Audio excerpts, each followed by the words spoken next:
এই সময়ত প্ৰথমতে মই আলফা স্বাধীন ধন্যবাদ জ্ঞাপন কৰিম যে বহুত পলমকৈ হ'লেও বহুদিন পিছত হ'লেও আজি তেখেতসকলে শান্তি চুক্তি স্বাক্ষৰিত কৰাৰ কাৰণে কেন্দ্ৰীয় চৰকাৰ অসম চৰকাৰৰ লগত যিটো আলোচনা আজি হ'ব তাৰ কাৰণে মই বিশেষভাৱে সমাজবাদী পাৰ্টিৰ পৰা অসম শাখাৰ পৰা ধন্যবাদ জ্ঞাপন কৰিছোঁ।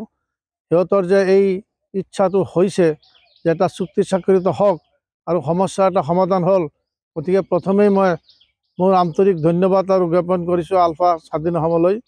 আৰু দ্বিতীয়তে কেন্দ্ৰীয় চৰকাৰ আৰু অসম চৰকাৰকো মই ধন্যবাদ জ্ঞাপন কৰিছোঁ। এইটো কাৰণত আমি বৰ্তমান চৰকাৰক সেইকাৰণেই বেছিকৈ ধন্যবাদ দিছোঁ যে চৰকাৰৰ উদ্যোক্তা হৈছে এখেতসকলেও আগবাঢ়ি আহিছে। বিগত দিনৰ গভৰ্ণমেণ্টে চৰকাৰবিলাকে হয়তো তেনেকুৱা উদ্যোগ লোৱা নাছিল আৰু এখেতসকলেও আগবাঢ়ি অহা নাছিল। গতিকে আজি দুয়ো পক্ষৰ মাজত অমিল মিলতহে এটা চুক্তি হয়। গতিকে তাৰ কাৰণে বিগত চৰকাৰক মই দুই সাব্যস্ত কৰিম। তেখেতসকলৰ ফালৰ পৰা হয়তো আলফা স্বাধীনৰ লগত ভালদৰে আলোচনা হোৱা নাছিল আৰু এই চৰকাৰৰ দিনত এই আলোচনাটো সফল হোৱাৰ কাৰণে তেখেতসকলে আপ্ৰাণ চেষ্টা কৰিছে, যাৰ কাৰণে আজি শান্তি চুক্তি হোৱাৰ পথত। এইটোতো বহুত দিন আগতেই হ'ব লাগিছিল। এইটো অসমত যেতিয়া মানে আপোনাৰ প্ৰফুল্ল মহন্তৰ চৰকাৰ, হিতেশ্বৰ শইকীয়াৰ চৰকাৰ, সেইবিলাক চৰকাৰৰ দিনতে এই চুক্তিটো স্বাক্ষৰিত হ'ব লাগিছিল। যদি আজি হ'লে হয় আমাৰ ইমান মানুহ নমৰিলে হয়।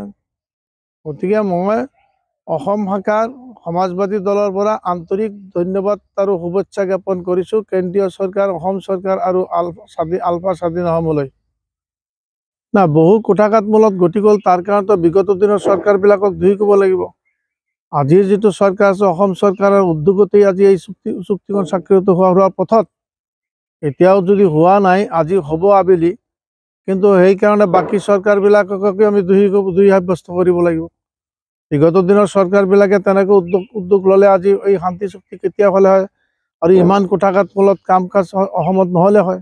সব দাবী হয়তো কেন্দ্ৰীয় চৰকাৰে মানি নল'ব পাৰে, কিছুমান দাবীটো হয়তো মানি ল'ব আৰু কিছুমান যিবিলাক দাবী মানি লোৱাৰ পাছত চুক্তিটো স্বাক্ষৰিত হ'ব সেইবিলাক দাবী নিশ্চয় প্ৰাৰম্ভিক পৰ্যায়ত আলোচনা হৈছে।